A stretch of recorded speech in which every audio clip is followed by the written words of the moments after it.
The Pacific War was a brutal and relentless conflict that stretched across vast expanses of ocean, dense jungle islands, and fortified strongholds. It was a war of extremes, fought in some of the most unforgiving conditions imaginable. The war began for the United States on December 7, 1941, with the Japanese attack on Pearl Harbor, drawing the nation into a conflict that would span nearly 4 years. Unlike the battles in Europe, which were largely fought on land with established supply lines and infrastructure, the Pacific Campaign was defined by amphibious assaults, naval battles, and air supremacy. The enemy was ruthless, the environment was hostile, and for those who served, it was an experience that would stay with them for the rest of their lives. For the men who fought in the Pacific Theater, life was a series of hardships, each more punishing than the last. The islands were thick with jungle, the air was suffocatingly humid, and disease was often as deadly as the enemy. Malaria, dengue fever, and dysentery tore through the ranks, leaving men weak and exhausted before they even faced combat. Supplies were scarce, and fresh water was often contaminated. The heat was relentless, and the smell of rotting vegetation, sweat, and the dead was inescapable.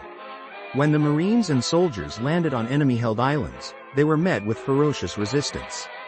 The Japanese defenders, well entrenched in caves and bunkers, fought to the death rather than surrender. Every inch of ground was paid for in blood. The island-hopping strategy meant storming one beach after another, knowing that each assault would come with staggering casualties. The battles of Guadalcanal, Tarawa, Saipan, Peleliu, and Iwo Jima were among the bloodiest, with entire divisions being ground down in weeks of relentless fighting. The enemy did not fight conventional battles. They launched banzai charges, they ambushed from hidden tunnels, and as the war dragged on, they turned to mass suicide attacks, whether by infantrymen refusing to surrender or by kamikaze pilots diving their planes into American ships. Naval warfare in the Pacific was no less brutal. The Battle of Midway turned the tide of the war in 1942, as American dive bombers annihilated 4 Japanese aircraft carriers, crippling their naval air power. From then on, the U.S. Navy fought an aggressive campaign, closing in on Japan island by island. But the sea itself was a merciless battlefield. Sailors lived in fear of torpedoes from enemy submarines and the ever-present danger of kamikaze attacks. Those who went down with their ships faced the added horror of surviving in open waters, sometimes for days, with little food or fresh water, all while sharks circled, picking off the wounded.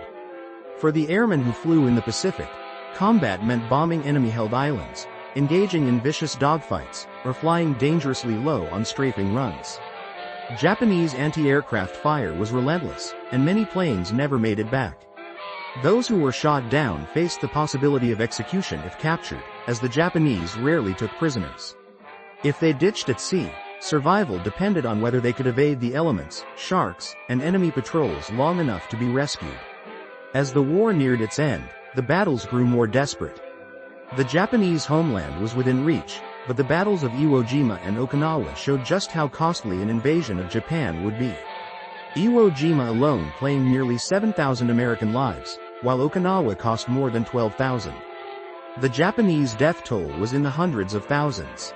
The prospect of invading Japan, where every man, woman, and child was expected to resist, led the United States to use atomic bombs on Hiroshima and Nagasaki in August 1945. Japan surrendered soon after, bringing the war to an end. For those who survived, returning home was not as simple as stepping off a ship and resuming life as it had been before.